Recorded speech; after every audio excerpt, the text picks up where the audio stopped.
diklik lagi, Mas. Ini manusia Indonesia.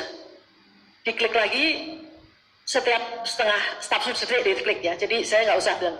Nah, tapi tadi manusia Indonesia bisa sampai ke puncak gunung karena dia diberi Tuhan kaki. Namun akan sangat lama dan dia dipercepat dengan adanya sepeda gunung.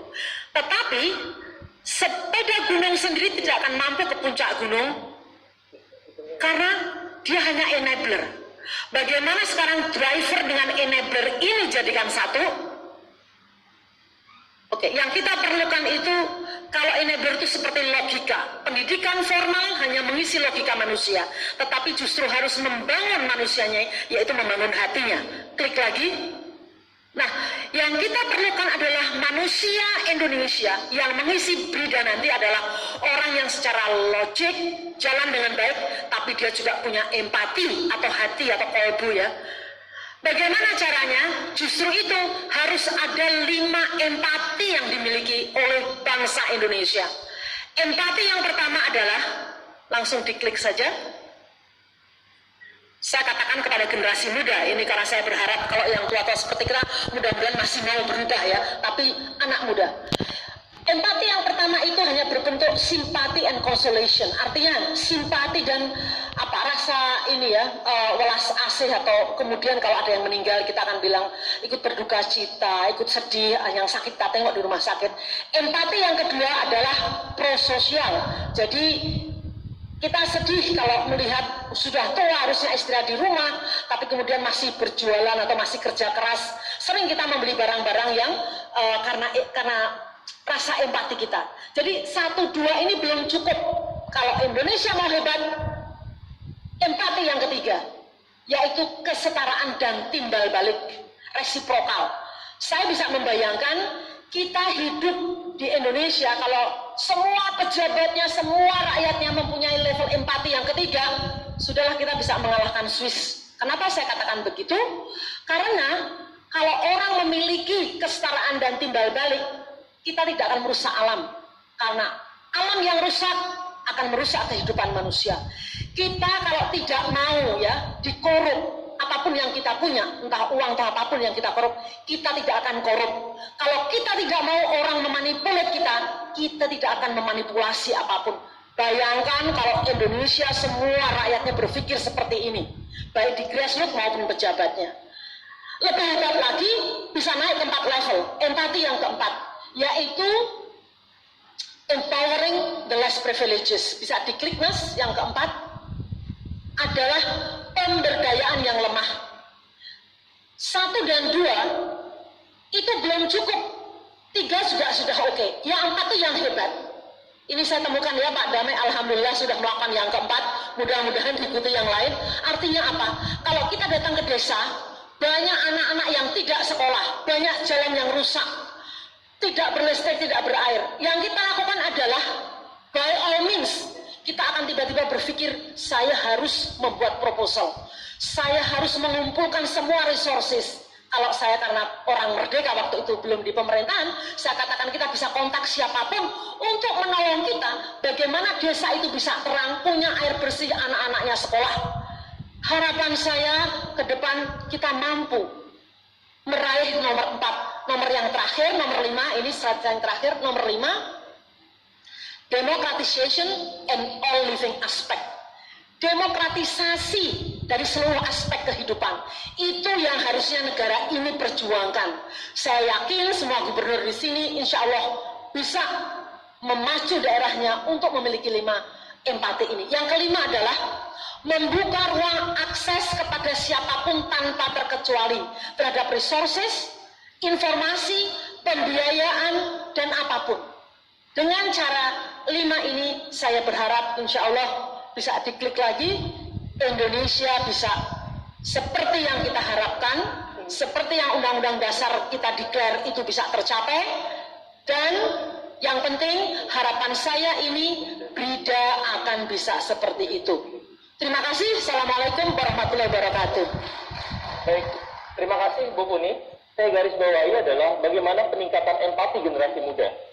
Nah, bicara tentang generasi muda, saya punya gubernur Bang Zul, yang kabarnya, baru kabar ya Bang, nanti tolong diklarifikasi, sudah menyekolahkan sekian ratus, salah satu program beliau, untuk bagaimana peningkatan SDM yang ada di Provinsi Nusa Tenggara Barat. Sekaligus, terima kasih Bang Zul. Bang Zul tercatat sebagai gubernur pertama ya, bukan Pak Koster, mohon maaf Pak Koster, yang sudah menggunakan nama Brida. Kalau Pak Koster belum Brida ya Pak, belum Brida, tapi sudah lagi jadi Brida. Sebagai gubernur pertama yang menggunakan nama Brida, ataupun telah lahir sebagai Badan Riset dan Inovasi di daerah. Nah, bagaimana tadi yang seperti Ibu Puni sampaikan, meningkatkan empati generasi muda, kemudian memunculkan inovasi dan daya saing di daerah sebagai kekuatan yang ada di Provinsi Nusa Tenggara Barat. Silakan, Dazul.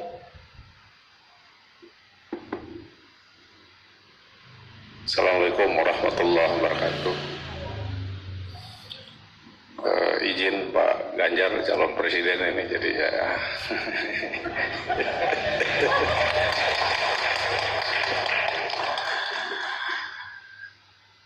Memang pertama saya antusias sekali Pak pimpinan BRIN untuk hadir sharing pengalaman di sini, karena tugas BRIN yang paling berat itu adalah mengelola harapan. Jangan sampai nanti semua urusan Republik ini seakan-akan BRIN punya solusinya. Jadi managing expectation itu adalah tugas paling utama, sehingga nanti bisa kami terjemahkan dalam berita di daerah-daerah. Coba bayangkan kalau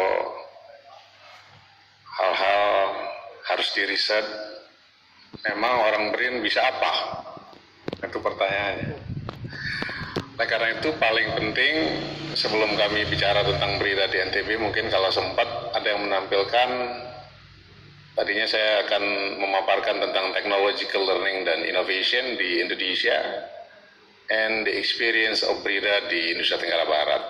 Tapi mungkin nggak bisa semuanya, karena menurut saya next slide-nya mungkin, nah ini yang penting. Kita harus punya kesepakatan bersama yang oleh teman-teman BRIN bisa jadi feedback ini, untuk punya framework untuk memberikan makna tentang sustainable development. Pembangunan yang digesa oleh semua presiden, semua pemerintah ini harus tetap berlanjut, dan apapun school of thought-nya, orang yang belajar tentang pembangunan berkelanjutan itu ada dua key elements yang paling penting. Yang pertama itu adalah concern pada lingkungan. Ini terlampau sering dibicarakan, tapi jarang sekali yang membicarakan bahwa variabel paling penting dalam pembangunan berkelanjutan itu adalah teknologi. Kenapa? Karena menurut framework yang ada itu, wealth generation di dalam ekonomi terbuka itu ditentukan oleh industrialisasi, industrial competitiveness, daya saing. Terima kasih Pak Andoko ngambil tema yang sangat penting tentang kehadiran berita dan daya saing, tapi kita harus mendefinisikan what do we mean by competitiveness. Karena competitiveness ini punya korelasi positif dengan productivity. Once we are talking about productivity, we are talking about technology.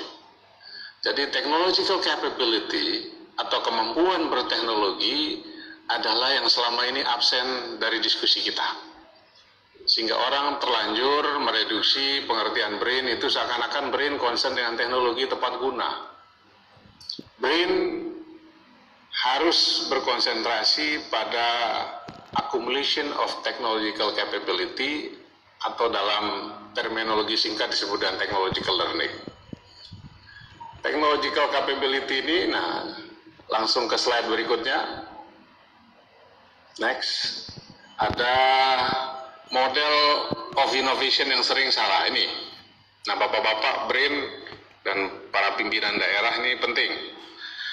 Selama ini, dari tadi saya mendengar sambutan itu, orang sering mereduksi seakan-akan Indonesia itu negara maju.